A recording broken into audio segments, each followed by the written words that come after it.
मेरे दादा मुगलों से कभी नहीं हारे, इसलिए मैं महान हूँ। ये मैं किसकी बात कर रहा हूँ ये आप आगे समझ जाएंगे। कई कहते हैं कि हमारे पूर्वजों ने अंग्रेजों से लड़ी इसलिए मैं महान हूँ। यानी कि लड़ी उन्होंने लड़ी, आपने तो लड़ी नहीं। तो जो उन्होंने लड़ी तो उनको सम्मान पूरा इंडिया आज भी करता है। कई कहते हैं मैं अकबर का वंशज हूँ इसलिए महान हूँ। यानी कि लखनऊ में तो आज भी नवाबों के ऐसे वंशज है जो आज भी गवर्नमेंट ऑफ इंडिया से नवाबों की पेंशन लेते हैं, 500 रुपए खर्च करके आते हैं और कुछ मिनिमम अमाउंट यानी कि इतना कम अमाउंट पेंशन मिलती है जिसको देखकर आप शौक जाओगे। वो भी अमाउंट लेने को वो गवर्नमेंट ऑफ इंडिया के पास आते हैं कि मुझे वो इतना सा अमाउंट भी दो। उस अमाउंट में है कुछ भी नहीं, लेकिन सिर्फ अपने आप को आम लोगों से स्पेशल बताना, मैं नॉर्मल आदमी नहीं हूँ, मैं स्पेशल हूँ, मैं नवाबों का वंशज हूँ। महात्मा गांधी की पड़पोती साउथ अफ्रीका में जाकर वहाँ के लोकल लोगों के साथ इतनी धोखाधड़ी की, वहाँ की कोर्ट ने उनको 7 साल की सजा सुनाई कि उन्होंने इतने बड़े अमाउंट का धोखाधड़ी किया है। तो जितने भी लोग हैं जिनके भी पूर्वज जो स्पेशल रहे हैं, यानी कि किसी ने देश की रक्षा के लिए बलिदान दिया, कोई देश के लिए स्पेशल चीज बनाया या मुगलों से लड़े, अंग्रेजों से लड़े, जो स्पेशल राजा के बेटे हैं तो आज भी अपने आप को स्पेशल मानते हैं, आज भी अपने आप को आम लोगों की तरह नहीं मानते हैं। भारत के राष्ट्रपति भी सिटीजन ऑफ इंडिया है, यानी कि वो भी आम आदमी है, वो भी नागरिक है। कई सारे यानी कि पूरे के पूरे नहीं लेकिन बहुत सारे ऐसे हैं जो अपने आप को स्पेशल बताते हैं कि मैं महान हूँ। जो ये चल रहा है सही चल रहा है या गलत चल रहा है, कब तक चलेगा, कोई इनको रोकता क्यों नहीं, ये पूरे का पूरा आप इस वीडियो में जानेंगे। जो भी रेपुटेशन उनको पूर्वज को मिलती है वो सिर्फ उनके पूर्वजों की अमानत है, जो उनके आगे आने वाले वंशज होते हैं उनकी नहीं होती है।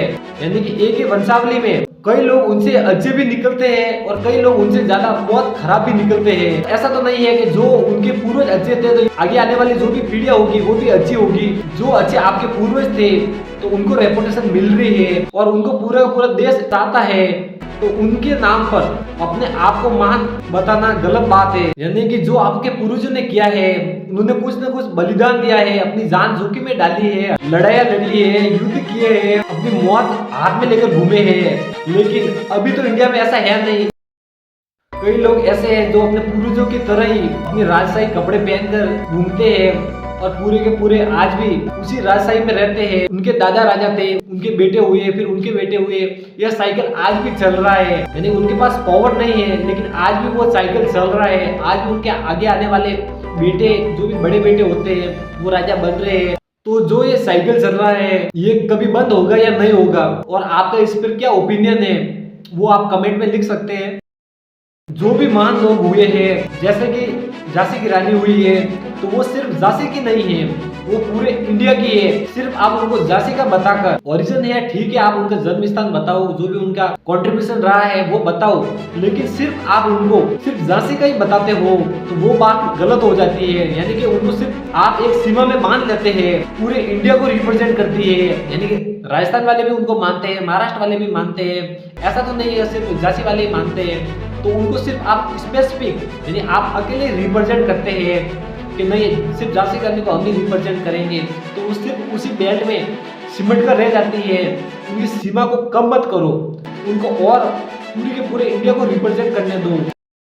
और जो भी लोग उनको रिप्रेजेंट करते हैं और वो जो गलतियां करते हैं उन गलतियों की वजह से उनके पूर्वजों की रेपुटेशन कम होती है। यानी पूर्वज जो देश को रिप्रेजेंट करते हैं, यानी कि जो महात्मा गांधी है, ऐसा तो नहीं कि जो उनके बेटे हैं सिर्फ उन्हीं की धरोहर है। महात्मा गांधी पूरे इंडिया को रिप्रेजेंट करते हैं, यानी कि उनके वंशज सिर्फ गांधी जी के नाम पर अपना काम करवाते हैं। जो भी अपनी जॉब वॉब लेते हैं, जो भी वो गलत करते हैं तो पूरे के पूरे देश की रेपुटेशन कम होती है। जो उनकी पड़पोती ने साउथ अफ्रीका में जो 3.22 करोड़ का जो धोखाधड़ी की थी उसके लिए उनको 7 साल की सजा हुई। जो उन्होंने धोखाधड़ी साउथ अफ्रीका में की है। महात्मा गांधी की पड़पोती को 60 लाख रैंड की धोखाधड़ी और जालसाजी करने के जुर्म में 7 साल कैद की सजा सुनाई है। यानी कि साउथ अफ्रीका में जितना नेशनल मंडेला का रेपुटेशन है उतना का उतना महात्मा गांधी की भी रेपुटेशन है।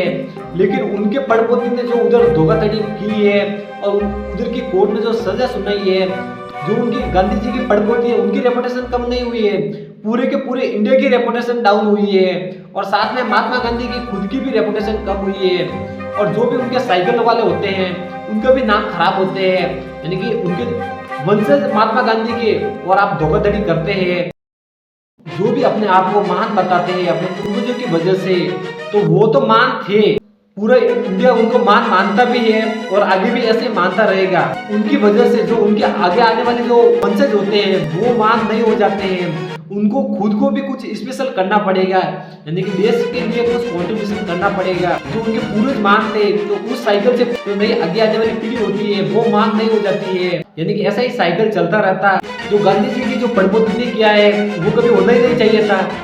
तो जो महान थे तो उनके आगे आने वाली पीढ़ियां भी महान ही होगी, ये तो कंफर्म है नहीं। कई ऐसे भी होते हैं जो महान नहीं निकलते हैं, तो धोखाधड़ी भ्रष्टाचार जैसे काम भी करते हैं, यानी कि महात्मा गांधी की प्रबोधन ने किया। तो इसका एक दूसरा ओपिनियन भी है, यानी कि उस पूरे के पूरे साइकिल में सभी अच्छे नहीं निकलते हैं, कोई भी खराब ही निकलते हैं। वैसा का वैसा रूल दूसरों पर भी लागू होता है। जो दूसरे आज जो आम लोग हैं तो उनके भी पूर्वज कोई ना कोई तो मान रहे होंगे, ऐसा तो नहीं है कि उनके पूरे जो वंशज है पूरे ऐसे साधारण लोग ही रहे होंगे या खराब लोग रहे होंगे, उनके भी वंशज कोई ना कोई तो स्पेशल रहा होगा। यानी कि पूरी लिस्ट लंबी देखी जाए तो उनके भी लिस्ट में कोई ना कोई तो स्पेशल लोग निकलेंगे, वो तो नहीं बताते।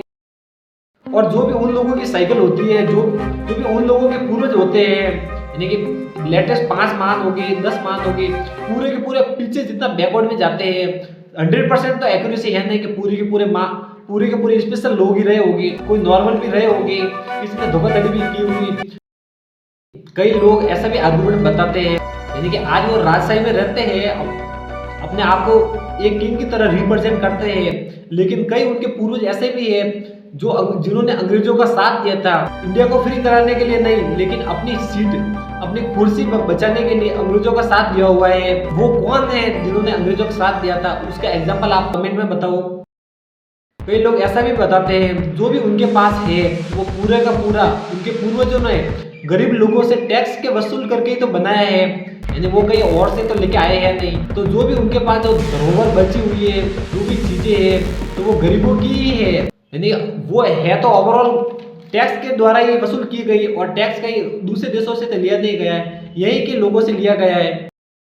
इसमें मेरा पर्सनल ओपिनियन यह है, जो भी महान लोग थे इंडिया को जिन्होंने रिप्रेजेंट किया, जो भी फ्रीडम में जहाँ भी लड़े बड़े में जहाँ पर भी कंट्रीब्यूशन किया है, तो उन्होंने कंट्रीब्यूशन किया है तो वो महान थे, तो उनको पूरा इंडिया अपने आंखों पर रखता है। तो उनकी वजह से उनके आगे आने वाली पीढ़ियां भी महान नहीं हो जाती है। तो जिसको भी महान होना है वो अपने कर्मों से होगा, सिर्फ अपने वंश के वजह से नहीं।